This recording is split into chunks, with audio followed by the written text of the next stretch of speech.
Hello everyone, welcome to Jim's Orbit. I am Asutosh Dutt Mishra and in this video we are going to discuss the second chapter from grammar section, that is models, or you can also call it model auxiliaries. तो इससे जो question आते हैं आपको तो the question will be asked in the form of fillers. Just 1 or 2 question will be asked in your examination. 1 से 2 question आपके board examination में इस चैप्टर से आएंगे and they will be asked in the form of fillers. So you must have knowledge about the different uses of model. उसका आपको knowledge होना चाहिए कि can, could, may and might में क्या difference है. Similarly, what's the difference between shall, will, should and would. And उसके बाद फिर must, ought to, should. इसमें जो confusion होते हैं वो आपको clear होना चाहिए.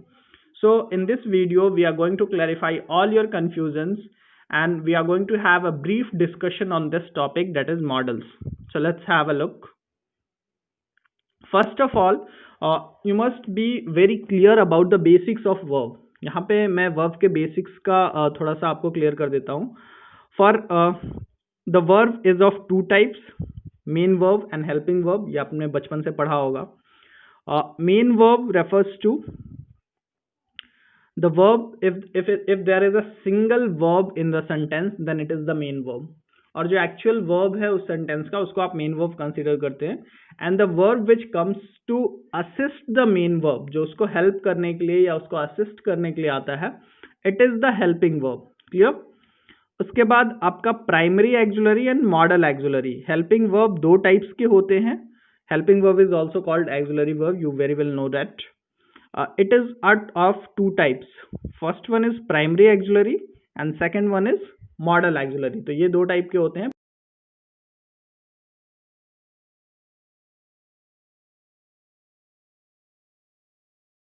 सी here be, have and do. इसमें इसके सारे फॉर्म्स जो हैं वो इंक्लूडेड है. For example is, am, are, was, were, ये सारे इंक्लूडेड हैं इसमें. ओके. सो हैव का भी फॉर्म हैव, हैज, हैड, ये सारे इंक्लूडेड है. डू के forms do, does, doing, did. So all the forms of these verb are included here. Primary auxiliary. Model auxiliary, here the list is given. These are the model auxiliary that you have to study, or this is the chapter that we are going to study now. Model auxiliary: can, could, may, might, shall, will, should, would, must, ought to, need and dare. Need and dare are also considered to be semi models. इसको हम समझेंगे अभी. तो देखिए, helping verb 2 type का, primary auxiliary and modal auxiliary. पहले तो main verb का कॉन्सेप्ट क्लियर कर लीजिए. जरूरी नहीं है कि इज जो है वो मेन वर्ब नहीं हो, because primary verb can also be used as main verb. Primary auxiliary और मॉडल एक्सुलरी के बीच का जो सबसे बड़ा डिफरेंस है, one of the major difference between primary auxiliary and modal auxiliary is that primary auxiliary can be used as a main verb, but model auxiliary can never be used as a main verb except need and dare. That's why need and dare are also called semi models. ये बात clear है आपको. Primary auxiliary का इस्तेमाल जो है वो हम मेन वर्ब की तरह कर सकते हैं. For example, Ram is handsome और यू आर इंटेलिजेंट. तो इसमें पहले वाले सेंटेंस में जो इज है और सेकंड वाले सेंटेंस जो मैंने बोला उसमें जो आर है, in these 2 sentences is and are used as a main verb. तो इज और आर जो है वो मेन वर्ब की तरह उसमें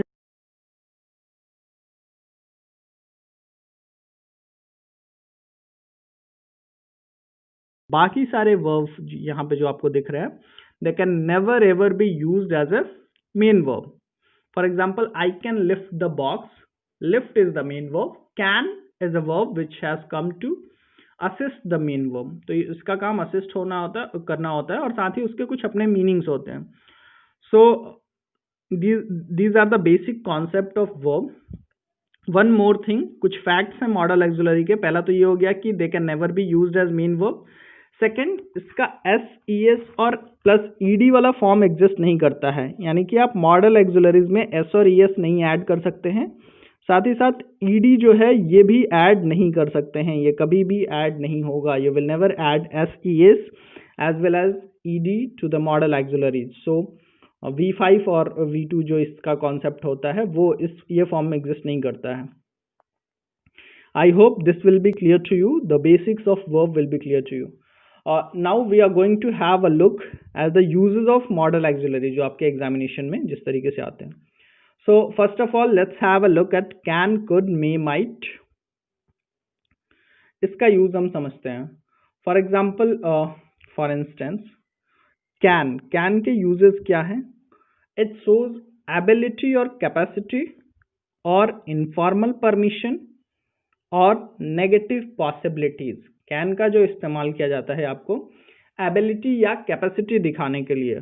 for example, I can speak English. You can crack the examination. So this shows the ability or capacity of a person. You can swim across the river. If you are a good swimmer, you can swim across the river. So it shows the can is used to express or show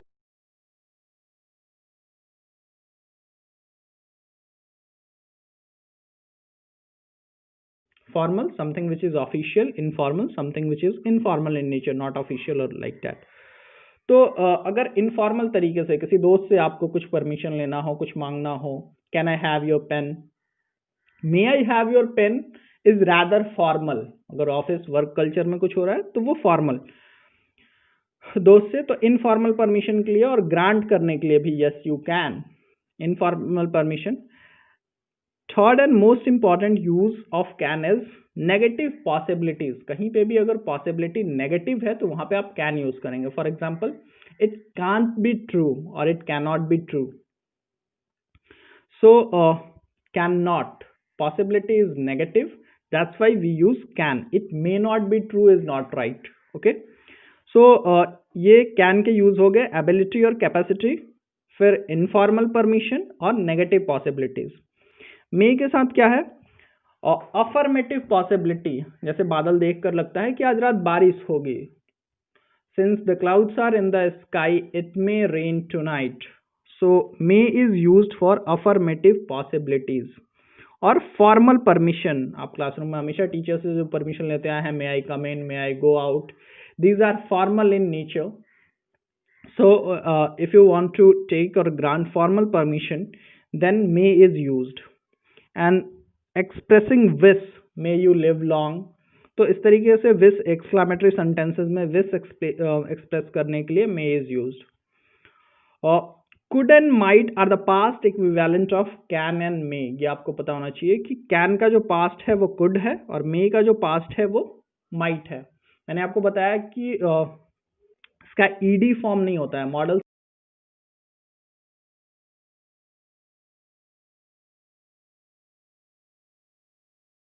कोई past ability और capacity दिखाना हो, we can use could. When I was young I could swim across the river.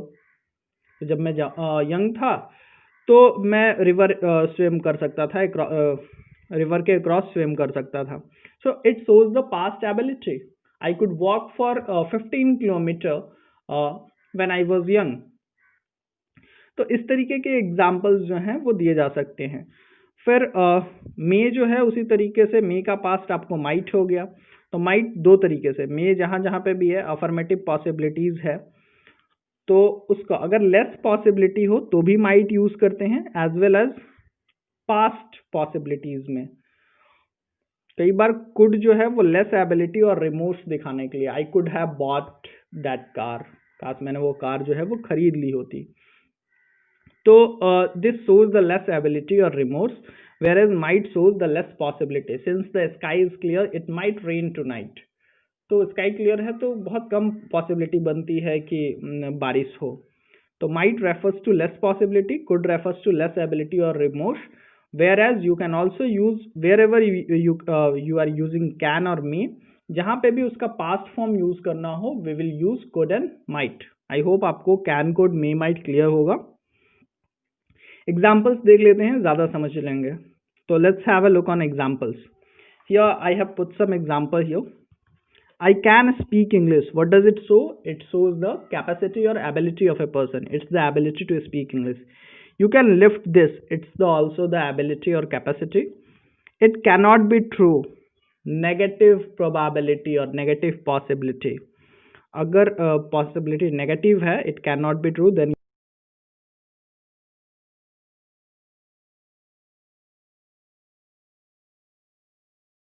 हुआ है। You can और may go now, इसमें difference आपको formal और इनफॉर्मल का वो क्लियर होना चाहिए। You can go now, you may go now, दोनों बोला जा सकता है। May is rather formal in use. It may rain tomorrow, इसका मतलब पॉसिबिलिटी है और पॉजिटिव पॉसिबिलिटी है। इट माइट रेन टुमारो अगर बोला जाता है तो इट हैज लेस पॉसिबिलिटी। हालांकि आपके एग्जामिनेशन में जो सेंटेंस आएंगे वो इतने छोटे नहीं रहेंगे।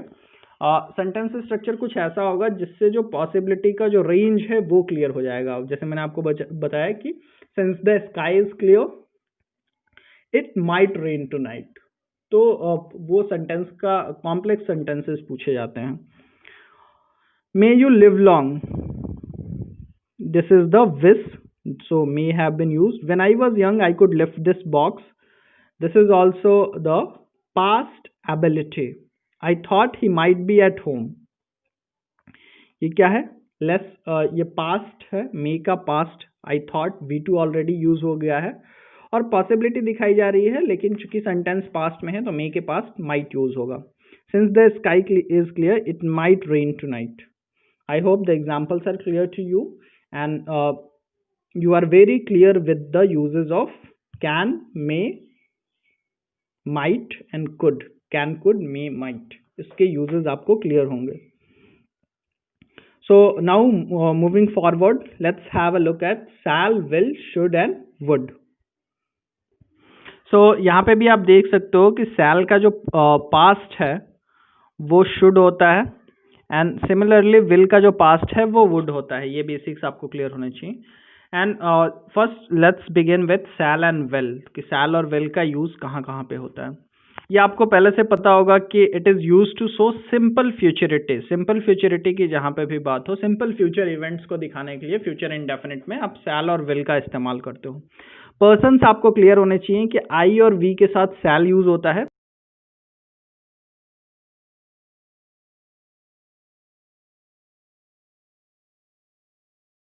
For example, I shall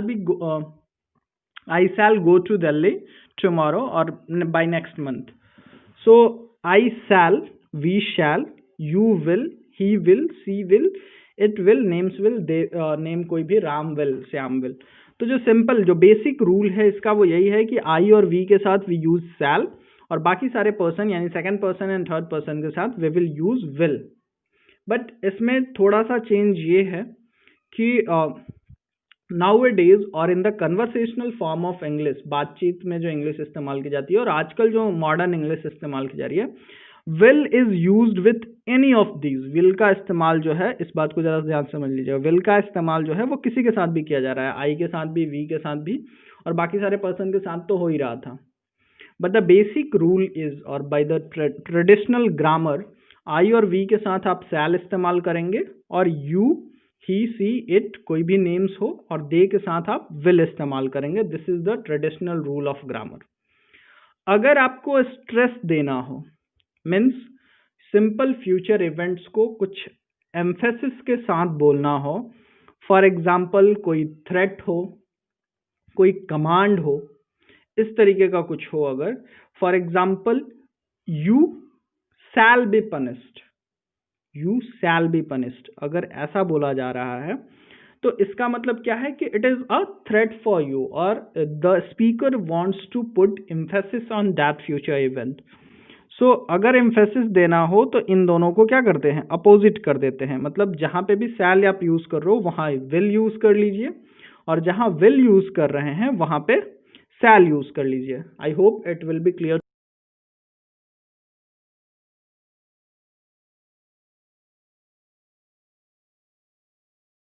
ये एम्फेसिस होता है, या फिर बहुत ही डिटर्मिनेशन के साथ अगर कुछ करना हो, आई विल अचीव दैट, तो आप आई के साथ भी विल लगा रहे हो, बहुत determined, means you are putting emphasis on that. I hope the use of the basic use of shall and will be clear to you. Next thing is what, should and would जो है वो इसके past form में इस्तेमाल होते हैं। ठीक है, जहां पे भी आप शैल और विल यूज करोगे उसका पास्ट आपको जहां पे भी यूज करना हो वहां आप शुड एंड वुड इस्तेमाल कर सकते हो। फिर let's have a look on the example first. tomorrow will be Sunday. It's a simple future event. Tomorrow is third person singular number. That's why we have used will. I shall be 25 next birthday. I can also say I will be 25 next birthday because will जो है वो भी इस्तेमाल होता है, but according to traditional grammar or the basic grammar rules, I shall, I के साथ shall use होना चाहिए because there is no emphasis in this sentence. वैसे ही अगर emphasis देना हो, I will pass the examination with very good marks. It shows the determination. Okay? You shall be punished for this. ये क्या है? एक तरीके का थ्रेट है और emphasis दिखा रहा है. I will punish you. It is also emphasis. तो देखिए यहाँ पे just opposite हो गया है. I hope it is clear to you. तुम इस चीज के लिए पनिश किए जाओगे. यू के साथ शैल लगा दिया गया, जबकि यू के साथ विल लगता है, लेकिन यू के साथ क्या लगाया गया? शैल. क्यों? क्योंकि उस थ्रेट है और एम्फेसिस देना चाह रहा है जो भी लिख रहा है. I will punish you, I के साथ विल लगाया गया just to put on emphasis.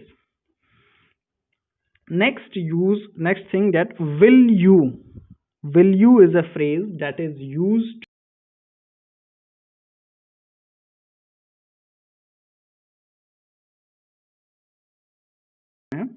तो आप विल यू इस्तेमाल करेंगे. और फिर वुड यू, देखिए यहाँ पे दो सेंटेंस मैंने लिखा है, विल यू हैव टी और would you like to have T.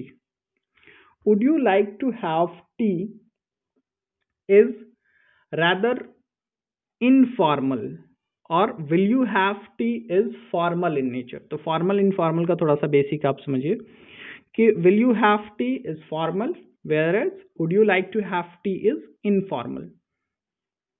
तो ये simples will you is used to indicates an invitation और request. Will you please do this for me. तो इस तरीके के जो सेंटेंसेस होते हैं वहां पे आप विल यू का इस्तेमाल कर सकते हो तो कोई रिक्वेस्ट करने के लिए या कुछ इनविटेशन के लिए.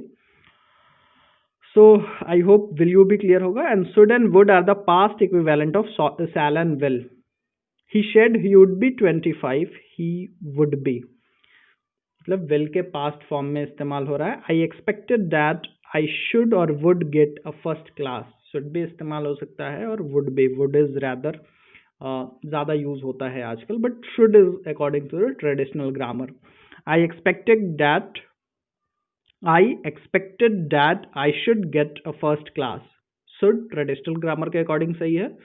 वुड का इस्तेमाल भी आप कर सकते हैं. एग्जामिनेशन में आपको जो बेसिक ग्रामर के रूल्स हैं, जो ट्रेडिशनल ग्रामर के रूल्स हैं, you must have to follow that. Okay, so I hope the use of shall, will and should and would is clear to you. Now here let's clear the confusion between should, must and ought to. इन तीनों के बीच भी खूब confusion होते हैं. That is should, must and ought to. चाहिए के सेंस में जो यूज होता है. तो शुड, मस्ट और ऑट टू में डिफरेंस क्या है यहाँ पे आप देख लीजिए. Should is use for duty और ऑब्लिगेशन.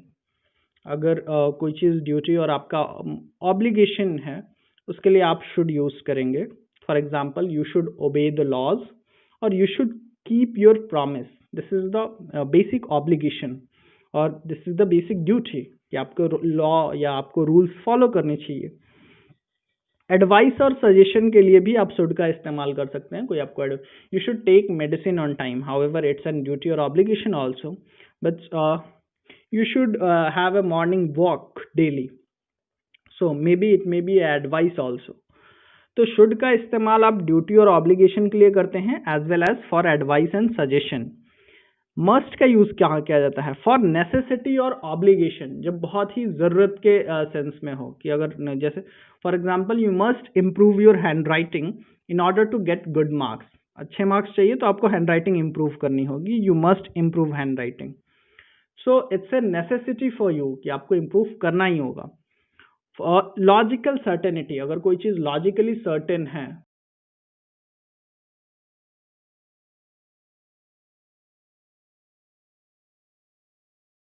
हो सकता है क्या है, इस बात की सर्टेनिटी बनती है she must be inside. Her car is park, she must be inside. और since her car is parked outside, she must be inside. The last one is ought to. Ought to जो है वो आपका moral obligation और desirability दिखाता है. or probability. For example, we ought to help poor. It's a moral obligation here. We ought to help.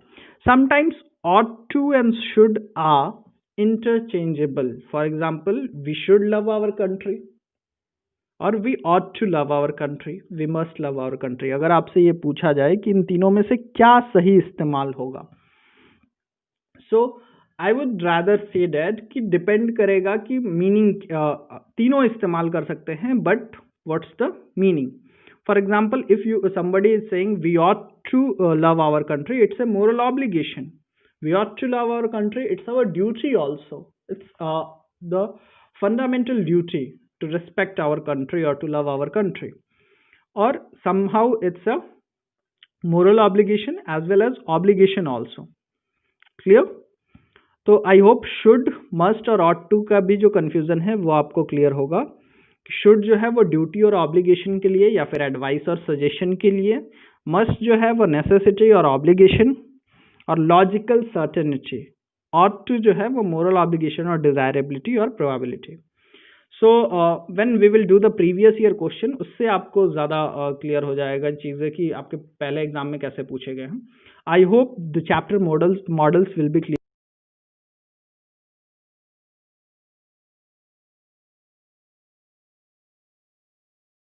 Question आते हैं आपके एग्जामिनेशन में.